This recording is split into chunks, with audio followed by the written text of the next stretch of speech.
What's up, guys? Welcome back to the channel. Today we're going to be talking about Digimon. In BT05, Camaramon got some significant upgrades to help it teeter off from tier 3 to tier 2. It's a solid deck that you can use in tournaments, in locals, and even official tournaments if played correctly. I think this is the deck list for you guys until we get the Camaramon or the Dracomon stuff inside the Old Force theme deck. Let's go ahead and talk about Jademon for life. So the way I play Camaramon usually revolves around like a Mega Zoo security type mixed with Rookie Rush. It essentially allows you to rush down the opponent and set up your top end to start controlling the opponent. It's a really interesting way to play the deck. I normally feel like Tamers doesn't offer much in the deck versus the rookies and then the megas, and the way you play it allows you to rush with the rookies, fill up the graveyard as much as possible, and establish your Dartmon as fast as possible as well. Now there are ways to choke out this deck, and that's why you play some of your mega top end. But moving on from that, let's go ahead and get into the babies. We play 4 Missimon. These guys are important. They boost your Camaramons by 1k. Super huge in terms of like your 5k beat stick from the starter deck. It allows you to swing over blockers, except the 6k blocker. And then if you have the last baby, Shademon, he allows you to swing over bigger blockers. So the 6k blockers allows you to punch over it, which is really important in the deck. So this is a really good card to have. And having a 5th egg also helps the grind game against security control. It lets you have an extra body in raising that they can't account for, they can't kill, because they have to deal with whatever pressure you have applied on board. So this is pretty standard for the baby engine. But what's really cool about this is it allows you to rush down security control a little bit better than what a traditional rookie rush deck would be able to. Next, the main Camaramon on the deck, we play this one. It's the one that replaces itself. On deletion, you reveal the top 3, and then if it's a Camaramon, you can put it into play. So it's super huge being able to play different Camaramons off this card. This card's important because it's not only your free aggression, it's also free body on board potentially, and it's recursion all at once. This card is very strong, and this deck would not be the same without it. So outside of that, we also play the new BT05 edition in a blocker.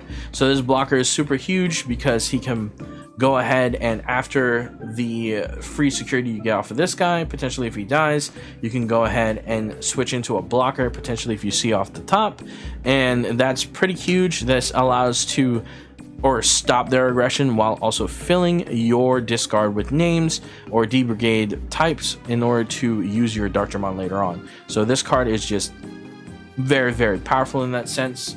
Next, the most aggressive card in the deck, the Camaramon, the one that you're always swinging with, the starter deck Camaramon that has 5k. He gets bumped up by Missimon by 2k, so he's 7k, and with Missimon is 6k, and then Zoodomon makes him 7k, which is important. Allows you to swing over 5k blockers, and the other one allows you to swing over 6k blockers and potentially crash into other ultimates on the field, like Black Ramon and all the other like 7ks, like Angelomon and things like that. Being able to crash with them is super important. Being able to punch over them is super cool too. So this is definitely the one that you swing with the most, outside of the on deletion one. And then the last one is we're playing 4 copies of the 2-cost Camaramon. Now this one is also super important. Like every Camaramon in this deck is super important, mainly because this is for choking the opponent. It's a 2-cost. You can spam 2 if they give you 3. You can play 2 on the field, put them at 1, choke them, and then have a whole bunch of bodies on board to threaten lethal or even game in that sense, which is super huge, super clutch, and very powerful. Outside of all the Camaramons, the other rookie we play is for Labramon. Now Labramon is a little important in most cases because we don't have Dracomon to filter the deck and let us see all our Jademon cards, essentially like establishing Dartmon pretty early without having to hard draw into it and things like that. Labramon allows us to draw and dump dead cards, which is super huge in this deck. being able to filter is important, and consistency is key. So this is a very big consistency card. Before this, I was playing Gabumon because he was 3 costs, he was blue, he netted you a blind card, a blind draw, which is still strong, but blind draw on the discard is actually stronger in this deck because you end up pitching more names into the graveyard. Next, we play 4 Sealsramon. It's your main blocker. Outside of the blocker rookie, he is 6k blocker. He can bump up to 8k if you have another one on the board with Zoodomon, which is important to punch over certain ultimates. And he can get 7k, which is really good for punching over blockers as well. And yes, you should be swinging with this card whenever you have the opportunity to chuck the opponent and there's nothing else to be played. It's super cool because you can evolve it over a Camaramon and have two D-Brigade names in your graveyard. It's very good for adding more D-Brigades into the graveyard while also drawing a card because you Digivolved over. Next, part of the security control package, we play 4 Shademon. Shademon's super good for knocking into security and being able to stop that blitz for game. Same thing with Imperialdramon. It's very strong against those decks. It allows them to go ahead and whittle down your security and swing for game, and potentially you have a Shademon to block it. It's super strong there. It's super strong in anything but Hexblow. Hexblow actually makes this card a joke, but we have other things for Hexblow, and that's why we also play this to supplement other things, especially against Lord Knight. This comes out after Nightmon's effect has been already established and they've knocked the security, so they can't really get rid of this, so you can actually block if they have another swing potentially. So this is a really strong card in that case.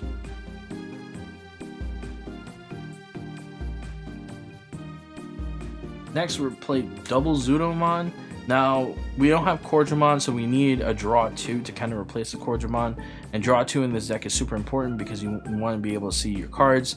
It attached to another body that costs 7 is not terrible at all. And sometimes in certain matchups, your opponent ends up tossing you a lot of other memory because they can't, because they need to be able to deal with other threats. So they end up hard playing Transcendent Sword or Gaia Force or things like that. So you end up with a big body or a decently sized body with a draw 2 attached to it, which allows you to then keep going and apply more aggression in the future. This is the weakness of this deck, having a lack of draw because you don't traditionally Digivolve like other decks do.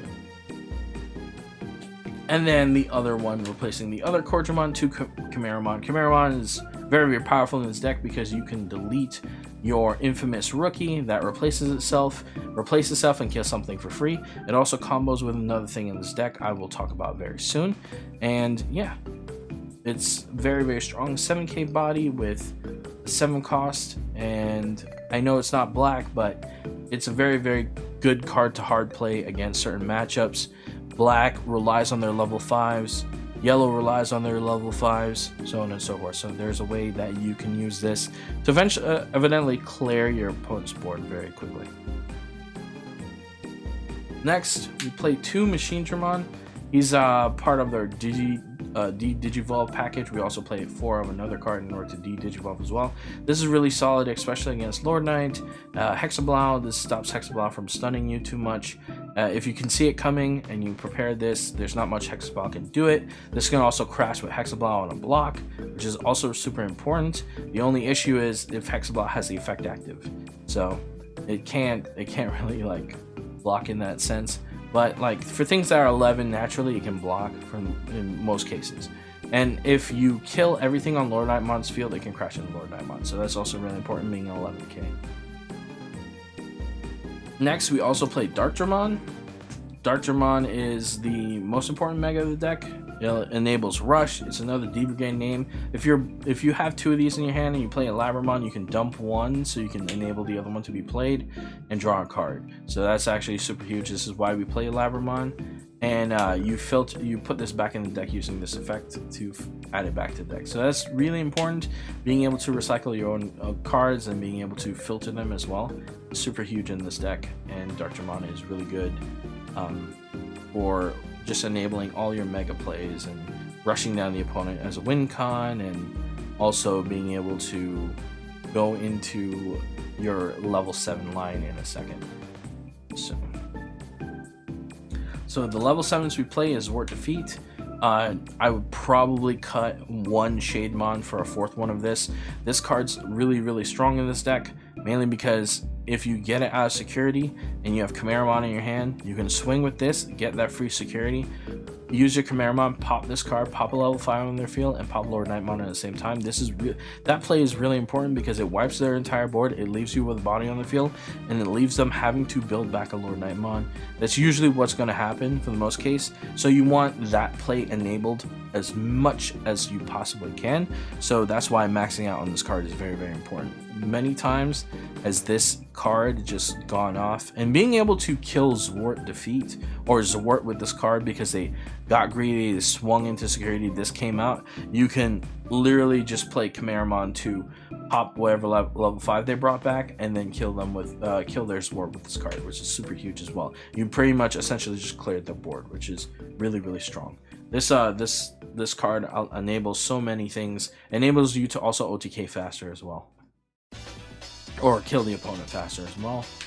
Next, we play 4 Ultimate Flare. Ultimate Flare is super powerful in this deck. This is like the boost this deck needed in terms of having security, like a scary security to swing into. It also is a really good removal card, really good against the Rookie Rush matchup, really good against Lord Nightmon, really good against Hexblow, really good against anything that you would have trouble with.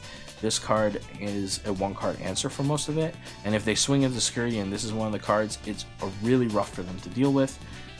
Purple can play around this card pretty well because they usually Digiburst with Black War Growl. If it's Lilith Loop, and knocking down their Lilith is really good, but for the most part you don't really see that opportunity with purple. So it's pretty weak against purple. I mean, it's really good for killing Gazimons and stuff, and then you can crack them back with a lot of memory gain and your Dartmons and your Zwarts and stuff and wipe their board. But for the most part, you're essentially using this to deal with other bad matchups like yellow and blue. So really good in that case. And then the last cards we play are Tamers. We play 2, Matt and Ty. This is really important. This allows your Omnimon to swing for 1+ extra security, allowing you to kill them a lot faster.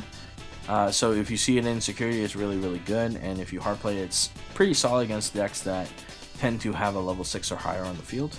And then we play 3 Izzy Azumi because he can turn into a Hammer Spark during the game, and he's also really strong for seeing the top of your deck, so you get to micromanage the way that your deletion effect works, so you get to guarantee yourself a Camaramon on the top 3, which is really strong with this card. And that is it for the Camaramon deck. It's a very solid deck. I think you guys should give it a try.